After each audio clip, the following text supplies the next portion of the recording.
The quiet morning of Darkwold is interrupted by the discovery of a dead body behind the Harrowvale Hotel. Detective Corvin Stormbreaker, a rugged man with a deep understanding of the town's history, receives the call. He arrives at the scene, which is unusually quiet. A fog settles over the cobbled streets as he steps carefully toward the alley. His instincts prick at something deeply unsettling. The victim, lying face down on the damp ground, is a middle-aged man with no visible injuries at first glance. Corvin notices a faint, precise incision on the victim's chest. Clean and almost surgical, yet there's no blood spatter. Around the body, he observes faint scorch marks, as if a small but intense heat source had been activated nearby. In the victim's hand is a small, odd metal fragment, unlike anything Corvin has seen. Turning it over, he notices an engraving on its surface, 2167. He frowns, slipping it into an evidence bag. As he rises, Corvin hears a sound, a faint ticking in the otherwise silent morning. He checks his watch, only to find it's frozen at midnight. So are the other clocks he can see in the hotel's lobby through the alley entrance. Darkwold has always been strange, but this is something different. At the station, Corvin's partner, Detective Lyrael Ebonshade, is poring over recent crime reports. She's a skeptic by nature, a logical mind drawn to science and reason, often serving as a counterbalance to Corvin's acceptance of Darkwold's eerie reputation. Her phone buzzes, and she picks up, listening intently as Corvin explains the scene. Her eyes narrow. A wound that's clean and bloodless? And you're saying the clock stopped? Lyrael arrives at the Harrowvale Hotel and quickly takes in the unusual details. She examines the wound and the scorch marks, taking samples and muttering about the lack of blood. As she carefully inspects the metal fragment, her logical mind struggles to explain the engraving. 2167 SOR. Could it be a serial number or some obscure code? Corvin, you do realize this is impossible? Nothing we have now could make this kind of mark, she says. Corvin, accustomed to her skepticism, shrugs. Maybe not now, Lyrael, but what about in the future? Back at the station, Lyrael reviews security footage from the Harrowvale Hotel. She fast-forwards through hours of uneventful footage until a timestamp, 3:14 a.m., catches her eye. The screen flickers, showing a shadow moving in the alley where the body was later found. The figure wears clothing that seems reflective, almost shimmering in the grainy footage. But the strangest part is how it appears and disappears in a matter of seconds. The screen shows a few more odd glitches, as if the camera itself is struggling to keep up with whatever this shadow is doing. Did you see that? Lyrael asks Corvin, who leans closer, frowning at the screen. Almost like a temporal interference. He smirks, expecting Lyrael to dismiss it. But this time, she doesn't. She leans back, her skepticism giving way to genuine unease. The detectives receive a call about a possible witness. Ansira Harrowvale, a local historian and resident of the Harrowvale Hotel, claims to have seen a shadowy figure moving in the alley around 3 a.m. She describes it as if the shadows themselves had come to life, with a vague shimmer to its form, like an outline of a person but unreal. Ansira's fingers tremble as she describes the figure. It didn't walk, it shifted. I don't know how else to describe it. Shifted? Corvin prompts. Like it was not completely here, but there, she whispers. It's the kind of thing you hear about when they talk of Darkwold's curse. Lyrael, taking notes, purses her lips. Thank you, Miss Harrowvale. If you remember anything else, please let us know. As they walk out, Corvin turns to Lyrael. The curse of Darkwold. Maybe it's more real than we thought. Lyrael tightens her jaw, dismissing his comment. I'm not buying into folklore just yet. At the Darkwold Forensics Lab, Lyrael examines the fragment under a high-powered microscope. The metal is strange, unusually lightweight and smooth, unlike any known alloys. She tries to scratch the surface with a diamond-tipped instrument, but it leaves no mark. When she checks its atomic composition, the results baffle her. It doesn't fully match any known metal. There's an element present that doesn't correspond to the periodic table as they know it. She writes this down and contacts Corvin. Corvin, this thing isn't from any place or time we know of. It's as if it's alien, or at the very least, manufactured using materials we don't have access to now. So, maybe we're dealing with a murderer from the future? Corvin asks, half joking, though he's watching her closely. Lyrael shakes her head, but the look in her eyes betrays her doubt. I don't believe in time travel, But I don't have a better explanation yet. After finding the forensics inconclusive, Corvin and Lirael decide to consult Professor Thalric Greymere, a scientist with a reputation for studying Darkwold's temporal anomalies. Greymere's lab is cluttered with charts, clocks, and peculiar-looking devices. The professor welcomes them with an unsettling calmness. Ah, yes. I've read about strange wounds appearing in Darkwold before. But if the wound was, as you say, laser clean and bloodless, well, we could be talking about something beyond a mere anomaly. Corvin leans in. You think it's possible someone could actually use these time pockets you study? Greymere nods slowly. Time pockets, yes. Certain areas in Darkwold exhibit temporal elasticity. In theory, with the right equipment, one could move between them. Are you saying someone could travel from another time into Darkwold? Lirael's voice is skeptical, but her eyes flash with interest. Greymere studies them both, then says, anything is possible in theory, detective. The real question is, how far would you go to prove it? Later that night, Corvin sits at his desk, piecing together their findings. The futuristic weapon, the odd metal fragment, the eerie shadow on the security footage, all these things point to something larger, something that doesn't fit within the bounds of what he's known. He pulls out the metal fragment, turning it over in his hands. What if Greymere is right? What if they're not only chasing a killer, but a person who exists outside their own time? The thought chills him, and he glances at the clock. Midnight. A shiver runs down his spine as the clock ticks back a second, then forward, glitching before settling back to the correct time. It feels like Darkwold itself is watching. Lirael decides to take the evidence to an old mentor in quantum physics, hoping for a rational explanation. As they discuss the anomaly, her mentor's face grows grave. If this material isn't from our known metals, Lirael, you may be dealing with someone who has knowledge of time manipulation. Certain hypotheses suggest that under the right conditions, time can be stretched or looped. Lirael returns to Darkwold with a dawning realization. What if this murder isn't just an isolated event? What if it's a series of carefully planned incidents, orchestrated by someone who understands the town's temporal weaknesses? As Corvin and Lirael regroup, news arrives of a second murder near Willowpeak Lake.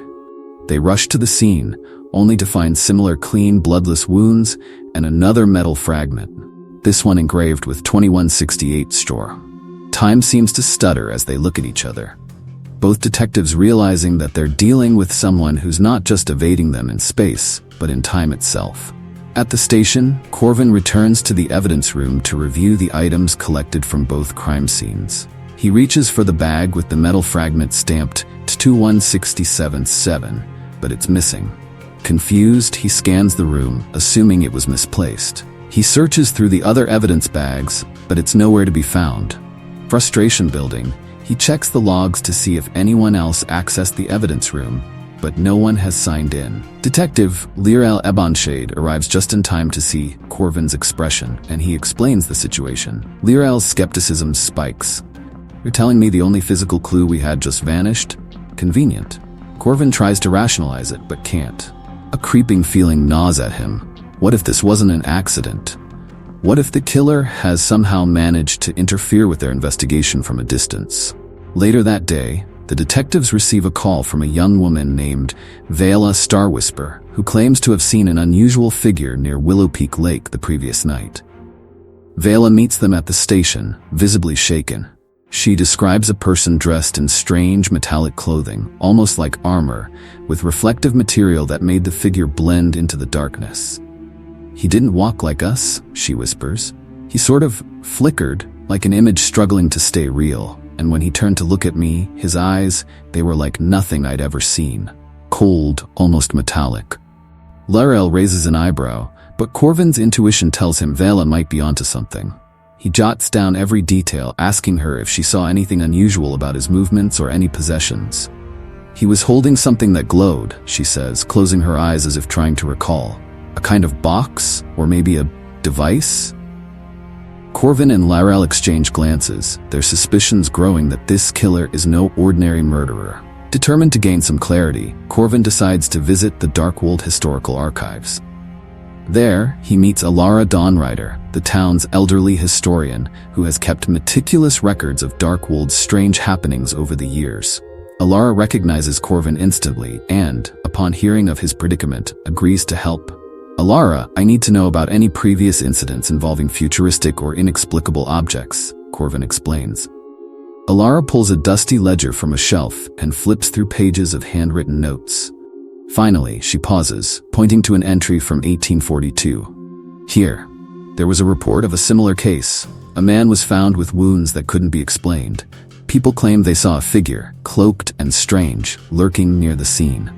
Corvin frowns, scanning the description. The similarities to his own case are striking.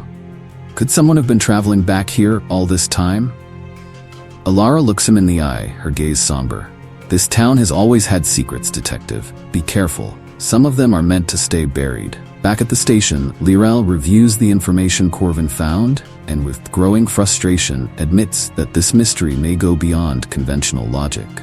Corvin suggests returning to Professor Thalric Greymere for advice on what could cause the strange fluctuations they've seen in both witnesses' descriptions. Thalric welcomes them to his lab, intrigued by their new findings. "A figure that flickers, that blends with the shadows, sounds like someone manipulating their presence in time," he muses, pacing his cluttered lab. Lirel, still wrestling with doubt, asks, "But why? Why would anyone need to jump through time just to kill random people in Darkwold?" Thalric's gaze turns dark. "If this person is from a time far ahead of us, they could have any number of reasons. Power, revenge, experimentation, or they could be testing the waters for something bigger." Corvin's mind races with questions, but Thalric interrupts. "Be careful. If this is a time traveler, they may already know your next move." Returning to the station with a growing sense of urgency, Lirel checks on the evidence from the second murder. She's horrified to find that the second metal fragment, stamped 2168 stat, has also vanished. Not even Corvin, usually calm under pressure, can hide his shock. They interrogate every staff member, but no one claims to have seen or touched the evidence. "It's as if it was erased," Lirel mutters. "Like someone is systematically removing the traces of these murders." Corvin clenches his fists, a chill running down his spine. It's one thing to face a human killer. It's another to face someone who may have control over time itself. That evening, a wave of panic sweeps through Darkwold as townspeople report seeing flickering figures and strange shadows. Some describe them as ghostly apparitions, others as future echoes. Corvin and Lirel head to Ravenscar, a densely wooded area where most sightings have been reported. As they arrive, the air feels charged, tense. They see a faint figure moving among the trees, flickering and shifting like an image caught between frames. Corvin tries to approach, calling out, but the figure vanishes, leaving only a faint scorch mark on the ground. Lirel kneels, examining the scorch mark with a growing sense of dread. Whatever, or whoever, we're dealing with, they don't want to be caught. The next morning, Corvin arrives at his desk to find an envelope with no return address.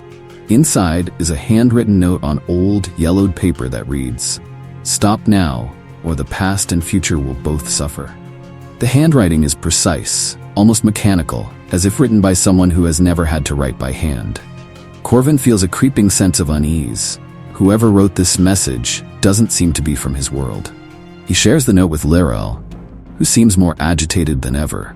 "Corvin, if this person can manipulate evidence, control their presence in time, and leave us these cryptic messages, then they could be anywhere, anyone, and we wouldn't know until it was too late." Corvin tightens his grip on the letter, a new resolve forming.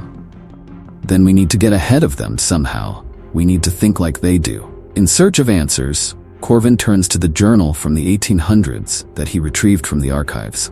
It details a man's account of seeing a figure dressed in silver, vanishing into light.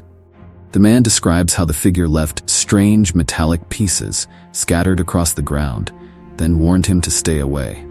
The final entry chills Corvin.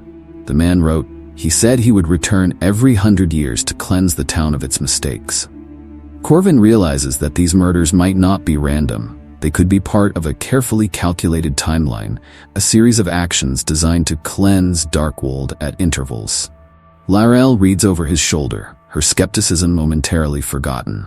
So, he's a time-traveling vigilante, or worse, someone who believes they have the right to decide the town's fate across centuries. After piecing together these clues, Corvin and Lirel meet in Darkwold's silent, dimly lit archives to form a plan. They agree that if this killer is moving through Darkwold's history, they'll need to find a way to trap him in one place, or perhaps one point in time. Corvin suggests using one of the town's more unstable time pockets, a spot near the ancient Mosswood Manor, as bait. "We're dealing with a pattern," Corvin says. "These killings aren't random. He's following a sequence, a schedule that he thinks only he understands. We just have to break it." As Lirel listens, she begins to understand the depth of their predicament. They're up against not only a murderer, but someone who controls time as a weapon, with motives that might span generations. Word reaches the detectives of a second murder in Darkwold, this time near the secluded Willow Peak Lake, a location already shrouded in legends and superstitions. Corvin and Lirel arrive to find the area closed off, the dawn light barely piercing through the dense trees surrounding the lake. The victim, a local historian known as Hadrian Stonebarrow, lies by the lake's edge. A faint scorch mark around the body and a laser-like incision across his chest, almost identical to the previous victim. Another metallic fragment rests near his hand, this one engraved with 2168. Corvin takes a shaky breath, the numbers ominously close to the previous fragment's 2167. "Another year, another body," Corvin mutters, slipping the fragment into a new evidence bag. Lirel kneels by the body, her face tense as she examines the precision of the wound. Whoever, or whatever this is, they're keeping track. It's like they're moving through years with each murder. The officers exchange a look, realizing that if this trend continues, they might be facing an entire series of killings yet to happen, each marking another step forward through time. Back at the station, Corvin and Lirel chart out the two crime scenes, noting the similarities. They're interrupted by a junior officer, Dornan Mistwood, who shares a rumor circulating among the townsfolk. Strange lights have been seen near Mosswood Manor, a plague home, a place long avoided due to its history with Darkwold's temporal anomalies. Dornan describes the lights as flickering beacons, like signals or pulses. Corvin's mind races. Signals, or maybe checkpoints. He considers the possibility that the killer is marking points in time around Darkwold, like someone creating a route through the town's twisted history. Intrigued by the idea, Lirel digs deeper, suggesting the murders aren't random at all. "If these murders are markers," she says, "they could be a way for the killer to navigate through time. We need to stop him before he finishes whatever path he's creating." Corvin and Lirel search Hadrian's small, cluttered home, finding notebooks and old documents scattered across every surface. They come across Hadrian's most recent notes, detailing Darkwold's history and a theory he had been working on. The town's temporal curses might be linked to specific cyclical events. The final entry in Hadrian's journal is unsettling. "If I'm right, the next cycle should begin soon. The year 2168 will mark the next shift." Corvin and Lirel look at each other, realization dawning. Hadrian must have known he was in danger, aware that something was coming. But why hadn't he reported it? Lirel whispers, maybe he thought he could handle it, or maybe he wanted to be part of the history he was so obsessed with. Corvin shakes his head, grimly aware that they're racing against a force that's already playing with Darkwold's history. That night, Corvin and Lirel head toward Mosswood Manor, following Dornan's report of strange lights. The air grows colder as they approach, the silence around them oppressive. The manor looms, shrouded in mist, its Gothic architecture casting eerie shadows under the moonlight. As they reach the grounds, they catch a glimpse of a figure standing in the doorway, flickering like a strobe light. It's as if the person exists in two timelines simultaneously. Struggling to maintain form, Corvin raises his flashlight, calling out, "Show yourself!" The figure glances back, eyes piercing even through the dim light. In a flash, the figure steps backward, vanishing into the manor's depths.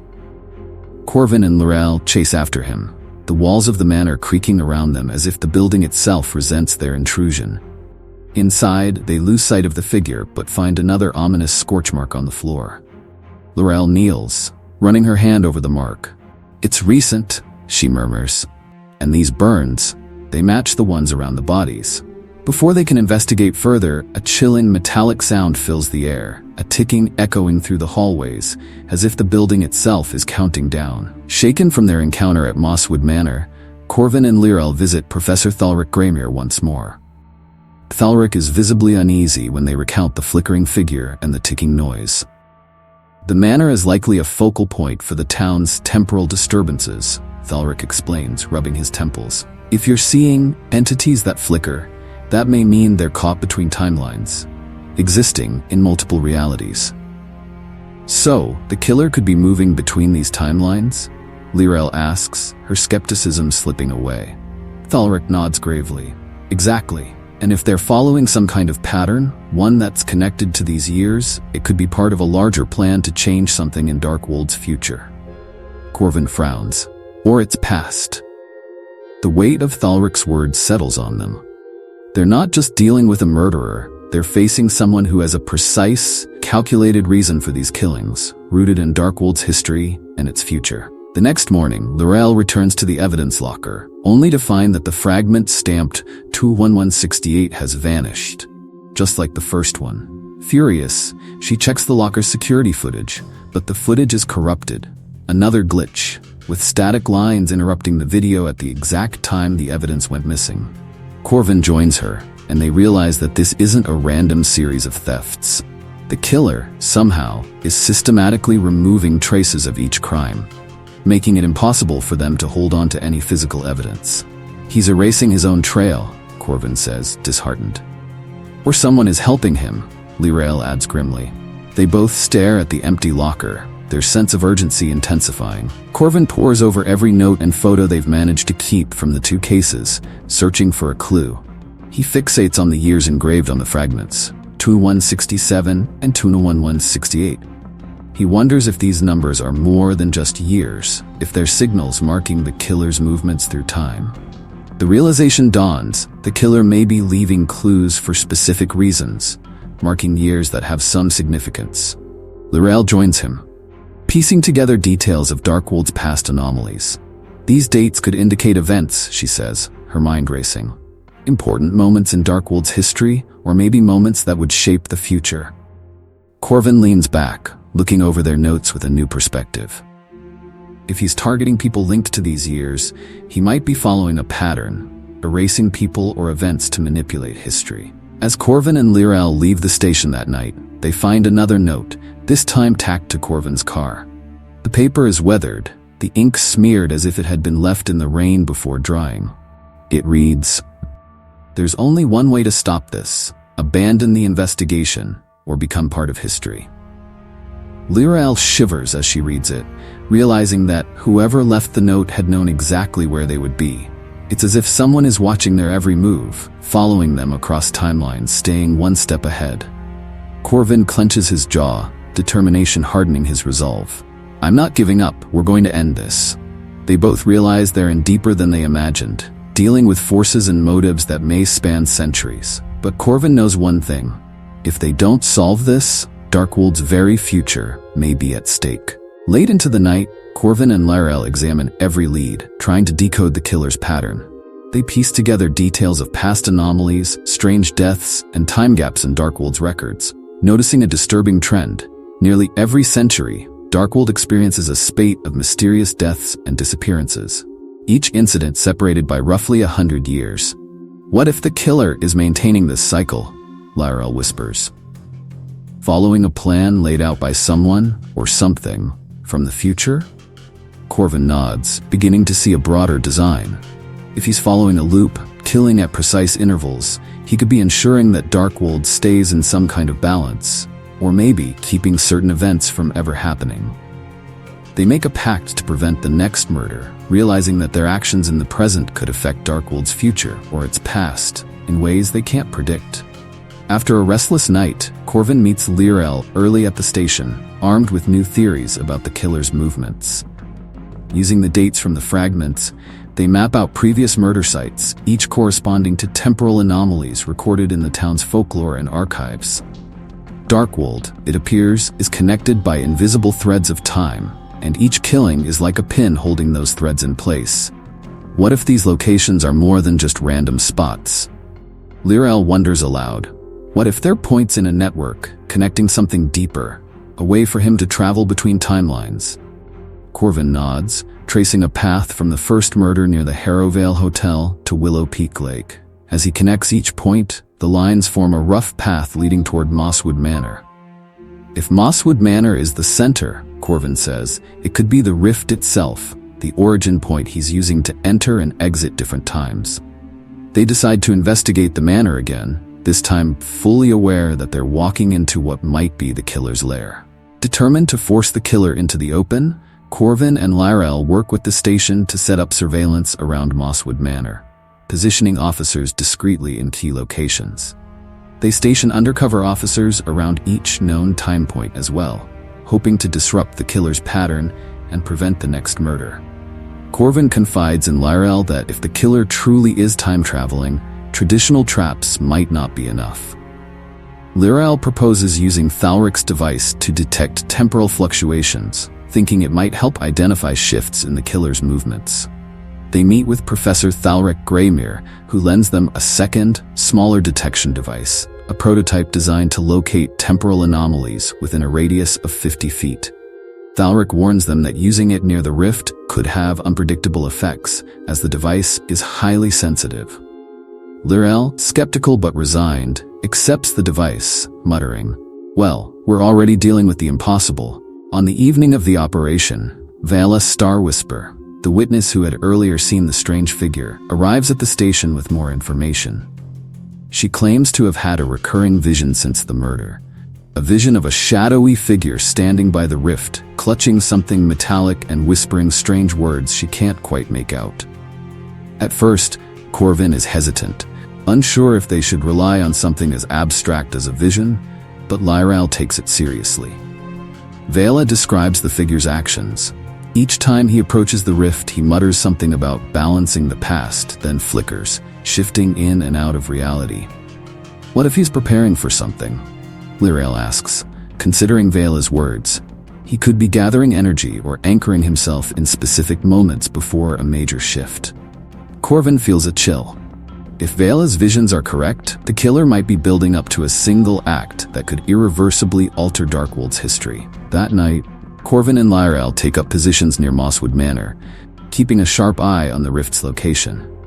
They activate Thalric's device, watching as it starts to beep, indicating minor temporal disturbances around them.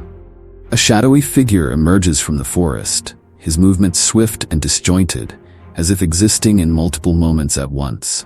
Corvin and Lirel hold their breath, clutching their flashlights tightly as the figure approaches the manor. They step out, shining their flashlights to expose him. The figure turns, his face obscured by a hooded cloak that seems to blend with the surrounding darkness. In his hand is a small, metallic device, its edges sharp and unfamiliar, glowing faintly. "Stop right there," Corvin shouts, advancing with his weapon drawn. The figure laughs, a hollow sound that echoes eerily. "You think you can stop time itself?" With a flick of his wrist, the figure twists something on his device, and reality shudders. Corvin and Lirel feel a dizzying pull as their surroundings flicker, as though the world itself is bending. The figure vanishes, leaving behind a faint scorch mark on the ground. Dazed and unnerved, Corvin and Lirel regroup at the station. The evidence they were gathering seems to have glitched, some of it vanishing entirely. Even Thalric's device registers no anomalies, as if the rift had temporarily sealed itself in response to the killer's escape. Lirel feels frustration mounting. We had him, and he just phased out. Corvin clenches his fists, feeling helpless for the first time. If he's traveling through time, we need to figure out not just where he'll be, but when. They realize that traditional tracking methods won't work. They'll need to anticipate the killer's moves in time, identifying the exact moments he would appear next. Corvin pores over the archives, searching for any records of people rumored to control time in Darkwold's past. He stumbles upon an entry from the late 1700s about a scientist named Valdor Ashengrove, who was obsessed with time travel, believing it could be harnessed to prevent disasters. Ashengrove vanished mysteriously and was presumed dead, but some claimed he left behind journals filled with cryptic notes about balancing time. The description of Ashengrove matches the hooded figure they encountered. Corvin shares this with Laurel, who is both excited and uneasy at the thought of chasing a figure from the past. If Ashengrove somehow discovered how to manipulate time, Corvin says, he might see himself as a guardian, someone with the right to correct Darkwold's history. But Laurel is skeptical. And what makes him think he has the right to decide who lives and dies? With the identity of Valdor Ashengrove potentially revealed, Corvin and Laurel review his journal entries, which describe various moments in Darkwold's history that Ashengrove believed should be altered for the greater good. Each entry corresponds to tragic events or disasters, fires, floods, epidemics that Ashengrove thought could have been avoided. Corvin realizes that each murder might be a part of Ashengrove's twisted mission to prevent these future events, balancing Darkwold's fate by removing people he believes could cause harm or disaster. He's creating a timeline that suits his idea of perfection, Laurel says, disgusted. Corvin clenches his jaw, feeling the weight of the revelations. We have to stop him, or he could erase parts of Darkwold's history until the town we know no longer exists. As they dig further, a strange envelope arrives at the station, this time addressed to both detectives with an inscription. From a friend across time. Inside is a letter written in neat, old-fashioned script, warning them that Ashengrove's plan has one final phase: to anchor himself in Darkwold's timeline by merging the town's rift with another point in history. Doing so would allow him to alter time freely without consequence. The letter closes with a cryptic hint: follow the flames to see where he will appear next. Both detectives are left unnerved, realizing that their investigation has not only exposed Ashengrove's motives, but that they're dealing with someone, an ally perhaps, who seems to know the intricacies of the killer's plan. Corvin and Laurel decide to follow the letter's clue, follow the flames, to understand the next step in Ashengrove's plan. They locate records of the Great Fire of 1812, an event that nearly destroyed Darkwold. The records place the origin of the fire close to Mosswood Manor itself. Corvin suggests that if Ashengrove is trying to manipulate Darkwold's timeline, he might be planning to revisit that moment, altering the town's most significant disaster. They prepare to confront him at the manor, but as they arrive, strange lights illuminate the night sky, and a faint ticking fills the air. They activate Thalric's device, watching as the readings spike, signaling the rift's increasing instability. They know that whatever Ashengrove has planned, he's preparing to complete it here, and their next move could determine not only Darkwold's future, but its past. Corvin and Laurel prepare for the confrontation at Mosswood Manor. The town remains eerily quiet, as if Darkwold itself knows what is about to unfold. They double-check Thalric's device, which is now registering constant fluctuations, an indication that the rift is unstable and on the brink of expanding. They review their plan to confront Ashengrove and stop him from merging Darkwold's rift with its past. If he succeeds, they know he'll be able to manipulate events freely across history, shaping the timeline as he sees fit. Laurel, nerves showing for the first time, turns to Corvin. We don't know if we'll even survive this, you know? Corvin gives a small, reassuring nod. If we don't try, Darkwold won't survive either.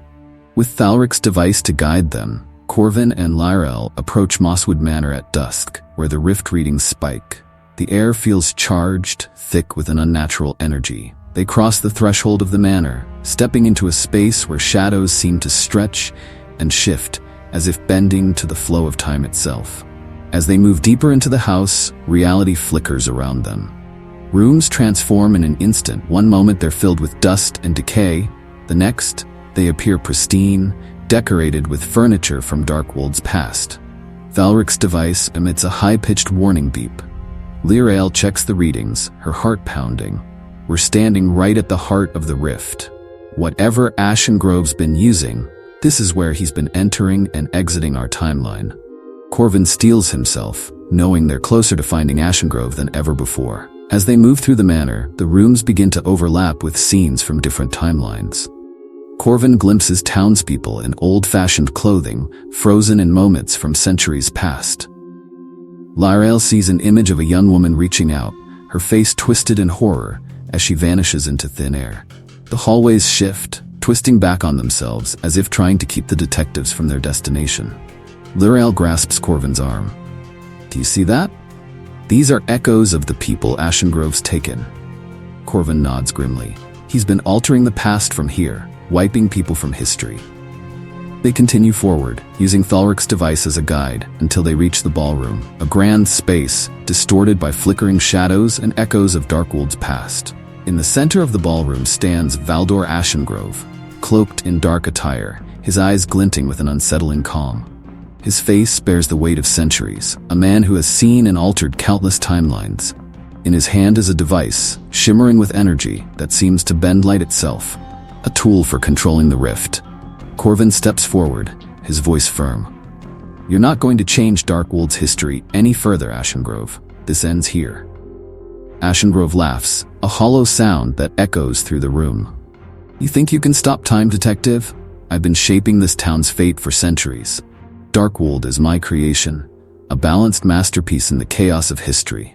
Laurel raises her weapon. And how many lives did you erase to create your masterpiece? How many futures did you destroy? Ashengrove's gaze turns cold.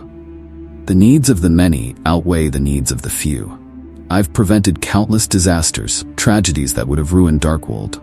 But you, with your narrow vision, couldn't understand. He presses a button on his device, and the rift pulses, expanding as a low hum fills the air. The very fabric of reality begins to bend around them.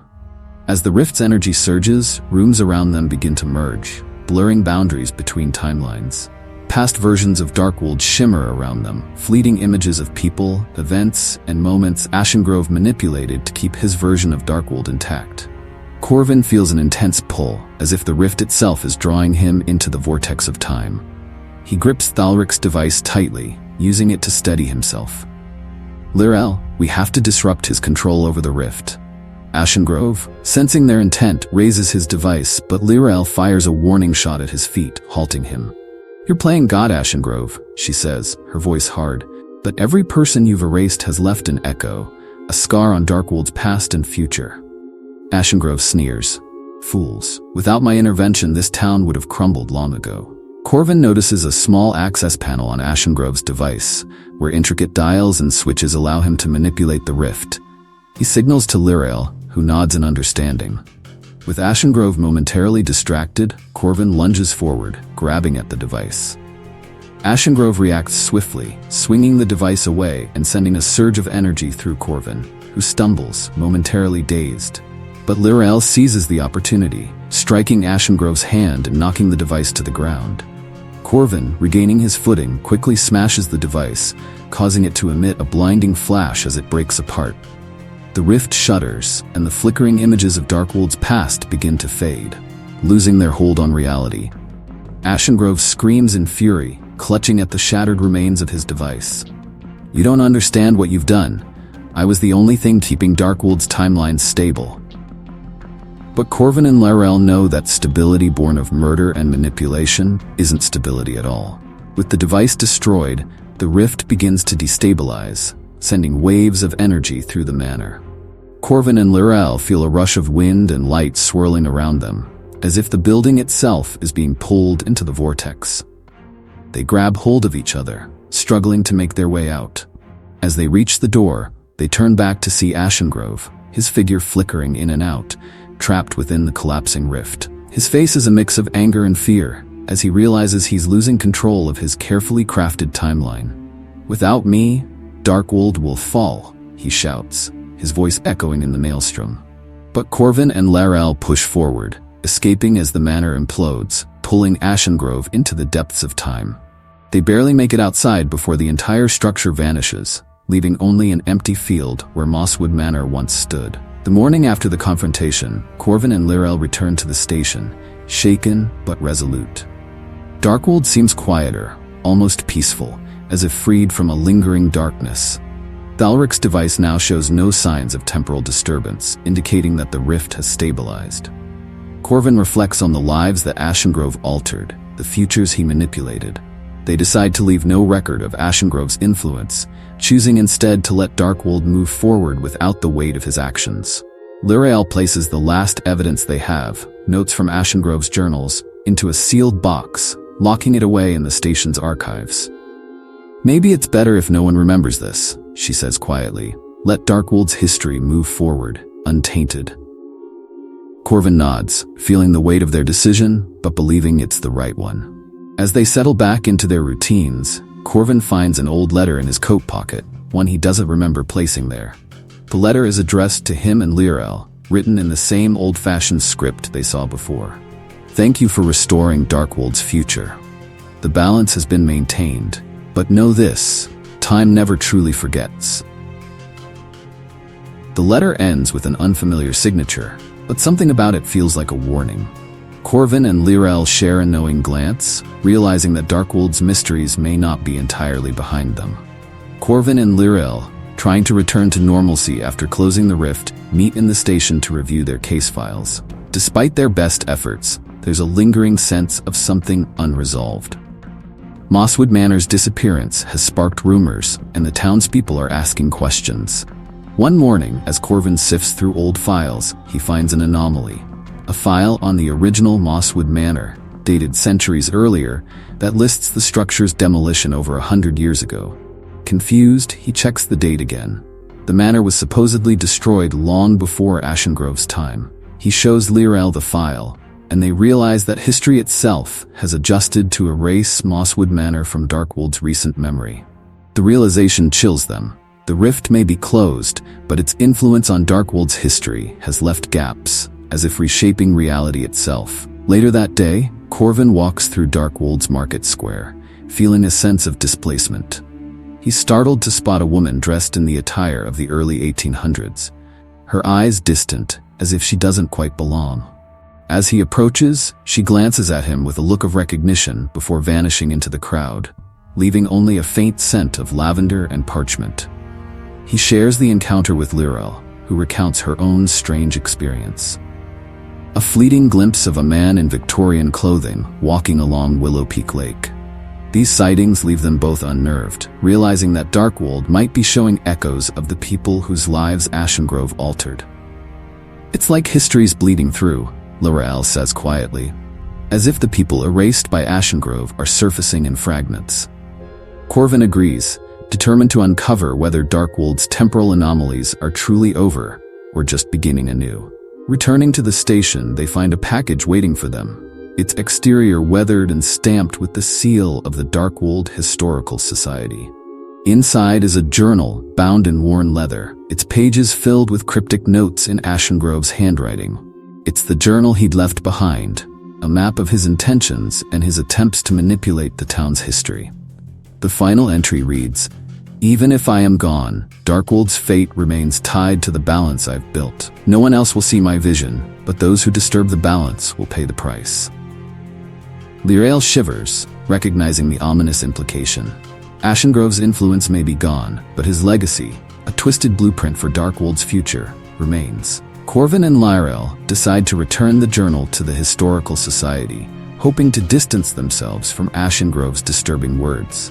However, as they leave the station, they both see a shadowy figure standing across the street, watching them intently.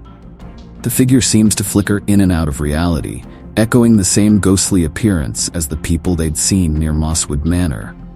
Corvin calls out, but the figure vanishes, leaving only faint scorch marks where it stood. Lirel, increasingly unnerved, realizes they may not have fully escaped the rift's reach, that it may have left lasting scars on Darkwold. "Whatever Ashengrove did, it's left a mark on this town," she says, "and I don't think we've seen the last of it." Desperate for answers, they visit Professor Thalric Greymere once more. Thalric, hearing their encounters with the flickering figures, becomes grave, explaining that they may have merely closed one branch of Darkwold's rift, while others remain hidden. "Time is like a tree, with many branches and roots," he says. "Closing one rift may simply allow another to emerge. If Ashengrove's actions were significant enough, his manipulations could have created temporal echoes, fragments of people and places that don't quite belong." Corvin and Lirel ask if there's a way to rid Darkwold of these echoes, but Thalric hesitates, suggesting that attempting to alter time further could worsen the anomalies. "You may have to accept that some mysteries will remain in Darkwold. The town will always carry a bit of Ashengrove's influence.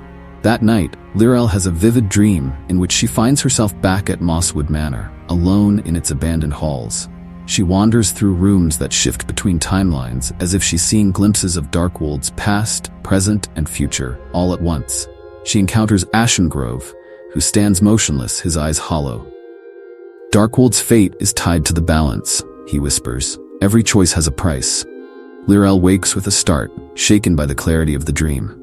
She feels an unsettling sense that the rift is not fully closed and that Ashengrove's warning carries a dire implication. She decides to tell Corvin, who shares her growing suspicion that Darkwold may be haunted by more than just Ashengrove's memory. Corvin and Lirel, determined to prevent further disturbances, visit the town's oldest locations, searching for clues. They notice subtle changes in each place they visit, slight shifts in architecture, street names that feel wrong, people who recall events differently than before. The strangest part is that each location with temporal anomalies connects to significant events in Darkwold's history, moments when the town was nearly destroyed or drastically altered. They realize that Ashengrove's balance may be a precarious alignment of these moments, one that risks unraveling with any disturbance. This isn't just about Ashengrove's murders, Lirel says. The entire town is part of his construct, held together by these key events. Corvin nods, understanding now that their investigation goes beyond solving a crime. If they disrupt this balance, Darkwold itself may face catastrophic consequences. Rumors of strange sightings and disappearances escalate, prompting the town council to hold a meeting. Darkwold's residents crowd into the small town hall, sharing eerie tales of ghostly encounters, objects appearing and disappearing, and voices in the night. Corvin stands before the assembly, trying to assure them that the strange occurrences are just remnants of superstition. But he notices the growing panic in the crowd and realizes that the stories are too numerous and detailed to be mere paranoia. After the meeting, a young boy approaches Corvin, whispering that he saw a man dressed in dark clothing, holding a strange metal device by the lake. The description matches Ashengrove. As Corvin listens, he begins to understand that these echoes are more than mere apparitions. They might be warning signs. As they prepare to confront the consequences of Ashengrove's actions, Corvin receives another mysterious letter. This one addressed in a handwriting that appears almost familiar. It reads, "The balance has shifted. Only through acceptance will Darkwold survive." The echoes are not meant to harm. They are reminders, guides for those who seek to understand. It's signed by an unknown hand, but something about the message feels different, as if it came from an ally. Corvin realizes that rather than erasing these echoes, they might need to accept them as part of Darkwold's identity. He and Lirel decide to focus on stabilizing the anomalies, believing that Ashengrove's influence can only fade if they let Darkwold's history remain as it is. A town built on layers of time and mystery. With sightings and strange occurrences becoming frequent, Corvin and Lirel turn their attention to calming Darkwold's residents. They hold a community meeting, explaining that the recent disturbances are likely residual effects of the town's historical peculiarities and assuring everyone that no one is in immediate danger.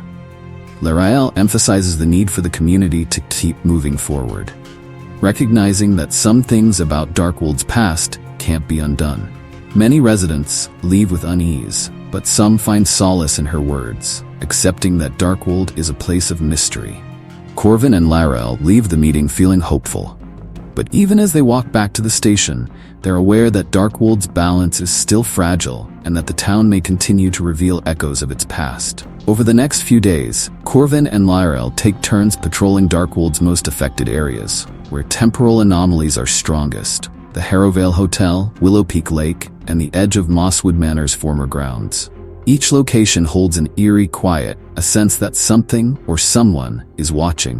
One evening, Corvin notices an unfamiliar figure in the distance, standing still as if observing him.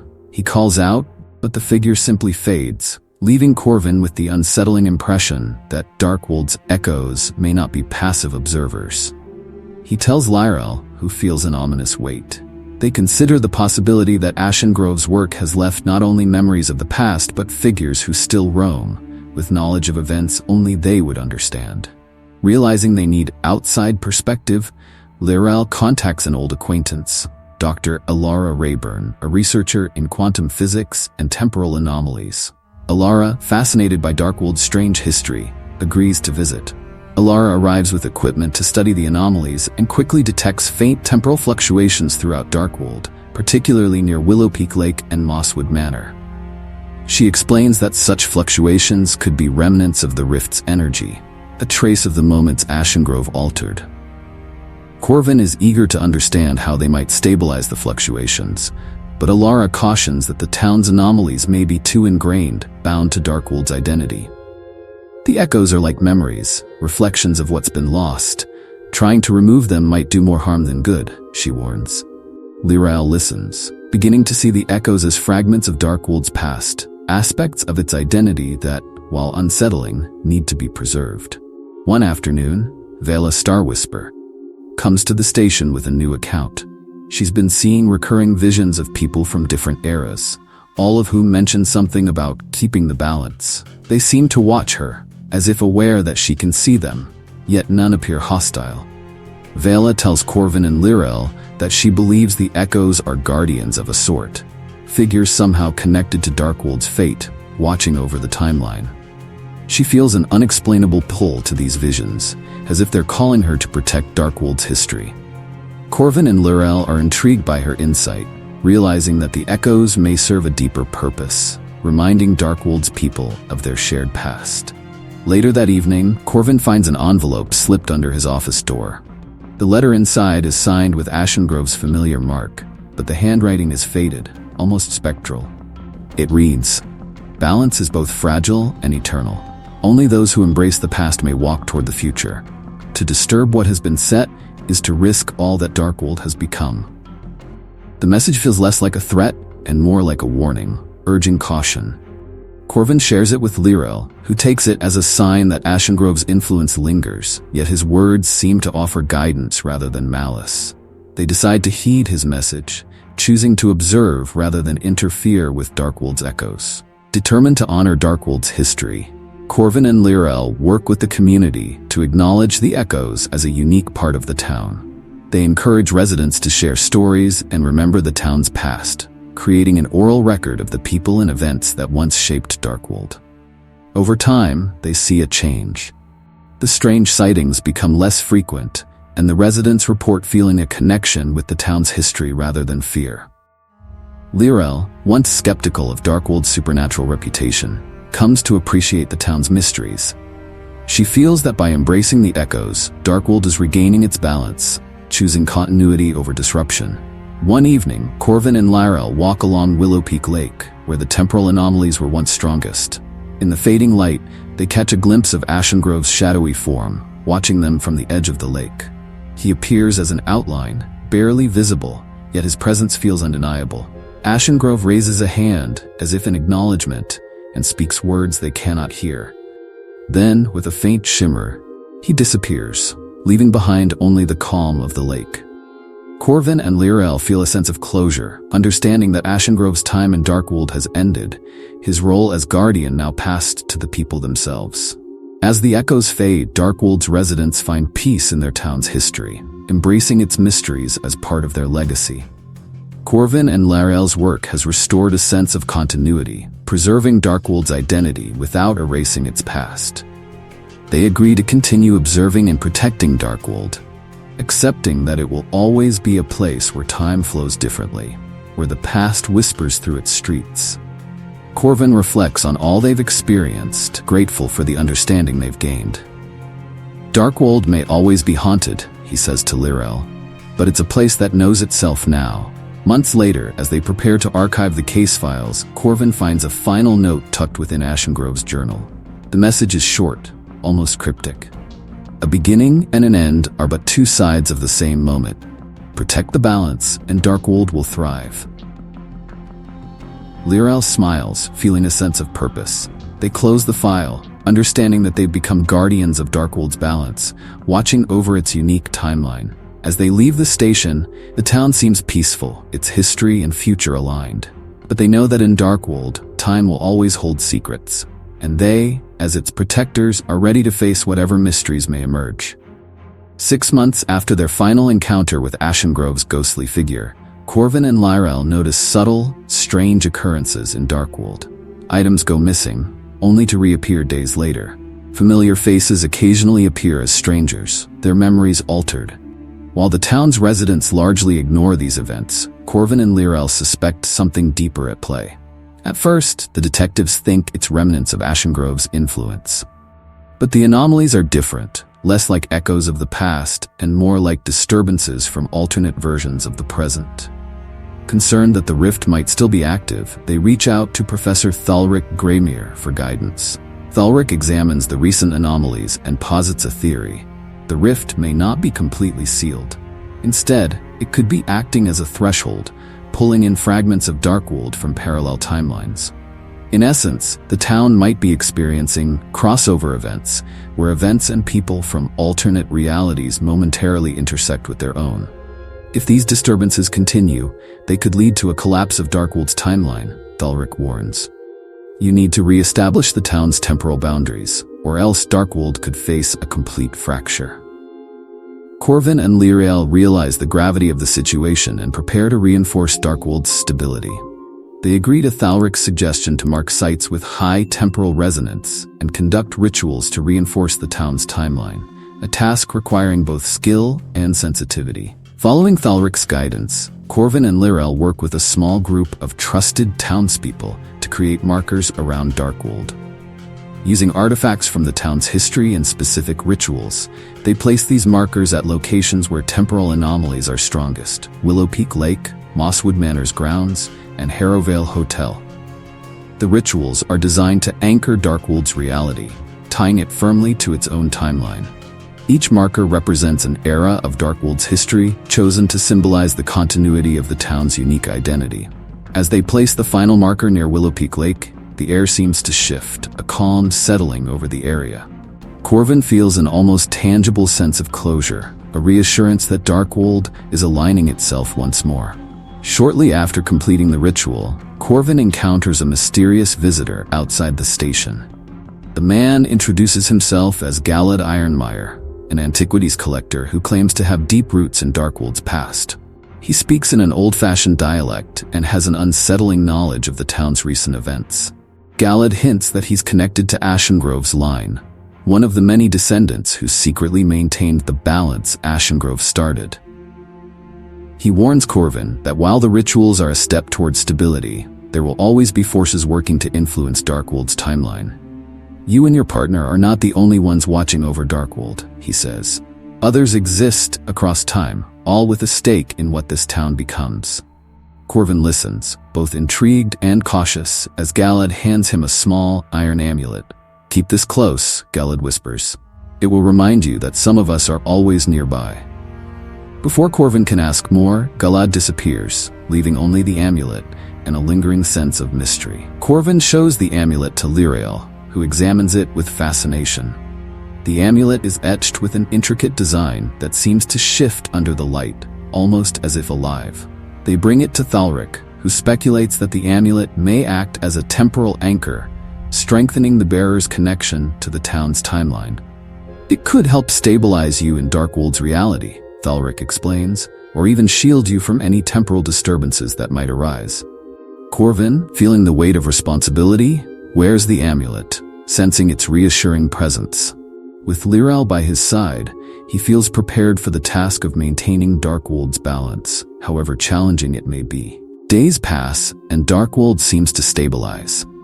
Yet Corvin and Lyrel continue to feel uneasy. Rumors spread of shadowy figures appearing in town, watching from a distance before vanishing. Townspeople begin to claim they've heard whispers, voices warning them of impending shifts or dark tides. Lyrel grows concerned, suggesting that these figures might be remnants of Ashengrove's influence or a new group drawn to Darkwold's temporal power. The detectives realize that by closing one chapter, they may have opened the door to another, darker mystery.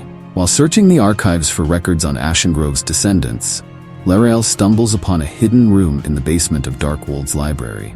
Inside, they find dusty tomes, old maps, and records of rituals performed throughout Darkwold's history. The documents contain cryptic notes about time guardians, and reference a group known as the Keepers of the Balance. According to the notes, the Keepers were an ancient society tasked with overseeing Darkwold's timeline, ensuring that no one, including Ashengrove, could disrupt the town's history for personal gain.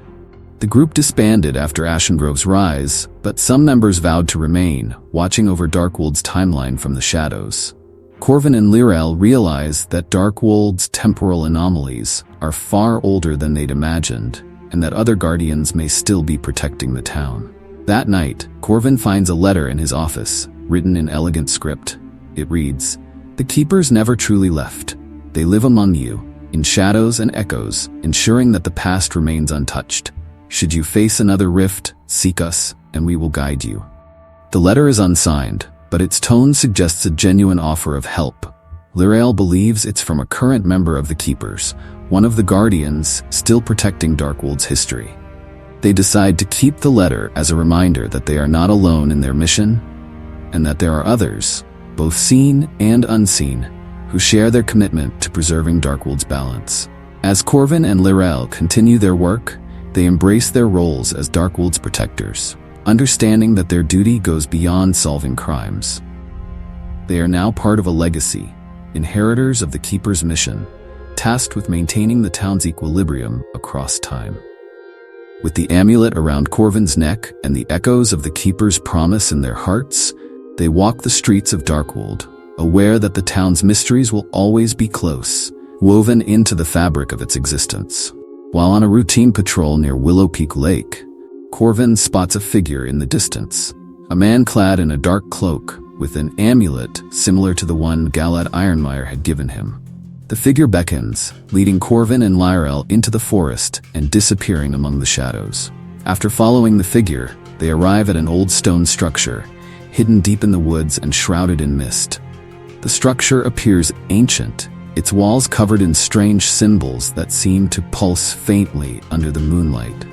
They enter cautiously, sensing that they're stepping into a place steeped in Darkwold's history. Inside, Corvin and Lyrel are met by a small group of people, each wearing amulets identical to Corvin's. One steps forward and introduces herself as Seraphine Dawnrider, one of the last remaining Keepers of the Balance.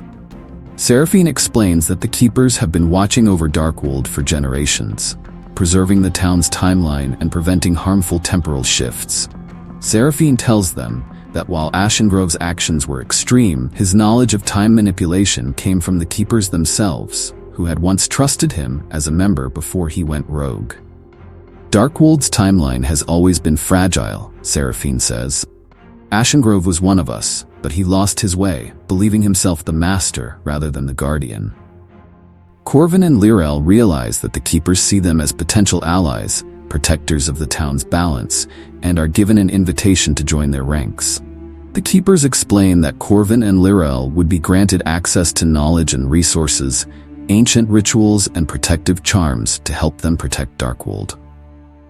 However, membership comes with an oath. Once initiated, they will be bound to Darkwold's timeline for life, with their own lives tied to the town's continuity. Lyrel hesitates, wary of the lifelong commitment, but Corvin, sensing the weight of their responsibility, is prepared to join. Darkwold has chosen us, he says quietly to Lyrel. If we're to protect its future, we need to embrace its past. After a moment, Lyrel nods, understanding that their fates are now inextricably linked to Darkwold's. The initiation ritual is held under the full moon at the stone structure. Seraphine leads Corvin and Lyrel through ancient rites, calling on the spirits of past Keepers to bless and guide them. They are each given a silver amulet, bearing the mark of the Keepers, and instructed to wear it at all times as a symbol of their commitment. As the ritual concludes, the air shimmers, and both Corvin and Lyrel feel an almost magnetic pull toward the town, as if they are now bound to its very essence. They leave the stone structure, feeling a newfound sense of purpose, but also the weight of their responsibility. In the days following the ritual, Corvin and Lyrel experience strange visions. Brief flashes of a dark figure stalking through Darkwold's streets, whispering of the undoing of the balance. Each vision feels like a warning, a glimpse into an impending danger that threatens to unravel everything they've worked to protect. The visions are accompanied by unsettling feelings of disorientation, as if the fabric of time is once again shifting around them. Lirael suspects that someone, perhaps another rogue keeper or an ally of Ashengrove, has found a way to disrupt the balance. They realize that their new role may come with unforeseen dangers, and that there may be forces in Darkwold who will stop at nothing to see the town's timeline fractured. Seraphine visits Corvin and Lirael, bringing with her an ancient tome known as the Chronicle of Shadows. She explains that the book is a record of Darkwold's temporal anomalies and significant events, written by the earliest keepers and updated by each generation.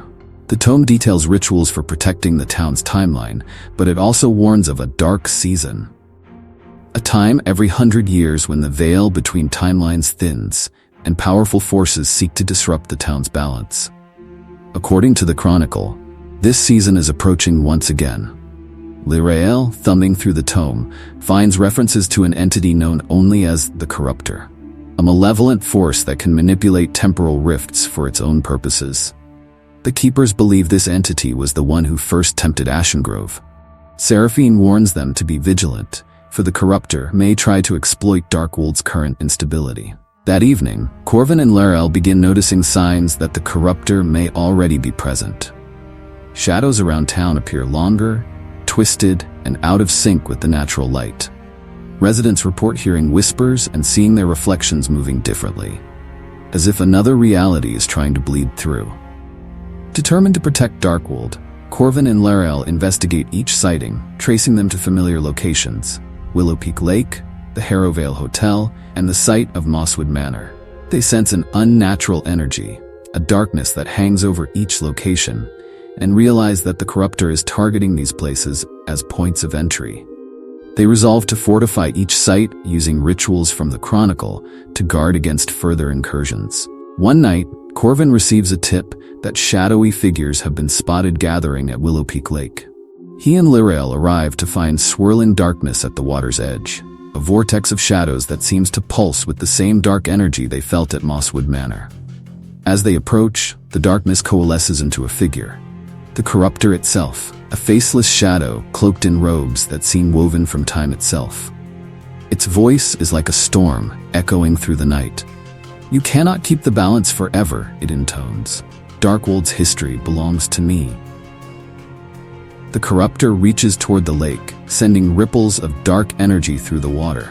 Corvin and Lirael brace themselves, performing the binding ritual from the Chronicle to protect the site. A fierce battle ensues, with the detectives channeling their energy into the ritual as the Corruptor pushes against them, its dark power nearly overwhelming. But with a final surge, Corvin and Lirael succeed in sealing the vortex, dispersing the shadow back into the lake. As dawn breaks over Willow Peak Lake, Corvin and Lirael stand exhausted but victorious. The lake is calm, and the unnatural darkness has faded, but they know the Corruptor's presence may linger in other parts of Darkwold, seeking new ways to breach the town's defenses. They return to the Keeper's meeting place, where Seraphine praises their success and offers a grim reminder. This victory is only the beginning. The dark season is upon us, and the Corruptor's influence will grow. But together, we can protect Darkwold. Corvin and Lirael, though weary, accept their roles with a newfound resilience, ready to face whatever challenges lie ahead as they continue to safeguard Darkwold's timeline. In the days following their confrontation at Willow Peak Lake, Corvin and Lirael notice a chilling change in Darkwold. Shadows stretch unnaturally across the town, lingering long after the sun has risen.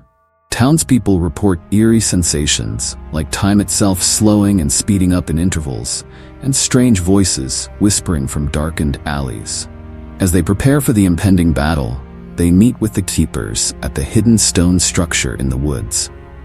Seraphine Dawnrider warns them that the Corruptor will soon attempt one final push, targeting all of Darkwold's temporal anchors simultaneously in a last-ditch effort to shatter the town's timeline. "The Corruptor feeds on instability," she says solemnly. "If it succeeds, Darkwold as we know it will cease to exist." The Keepers rally together, pledging to defend the town. Corvin and Lirael feel the weight of their responsibility, knowing that everything they've worked for will come down to this final confrontation. Corvin, Lyrel, and the Keepers create a strategy to fortify the key sites where the Corruptor is likely to attack: Willow Peak Lake, the Harrowvale Hotel, and the former grounds of Mosswood Manor. They place protective amulets and symbols from the Chronicle of Shadows at each location, hoping to repel the Corruptor's influence. Corvin and Lyrel take Willow Peak Lake as their post, armed with their own amulets and the binding ritual from the Chronicle. As dusk falls, the air around the lake thickens, a deep silence settling over the area, as if the entire town is holding its breath. Lyrel looks at Corvin, her voice steady but laced with tension. "No matter what happens, Darkwold's story ends with us tonight." Corvin nods, gripping his amulet tightly. "Then let's make it a story worth telling." As the sun sets, a dark mist rolls over the lake, forming into swirling shadows that coalesce into the figure of the Corruptor. Its form is more tangible than before, a towering entity cloaked in darkness, its presence filling the air with a heavy, suffocating weight. "You cannot defy eternity," the Corruptor hisses, its voice a chilling echo. "Darkwold's fate is mine to command." Corvin and Lyrel hold their ground, beginning the binding ritual as the Corruptor approaches.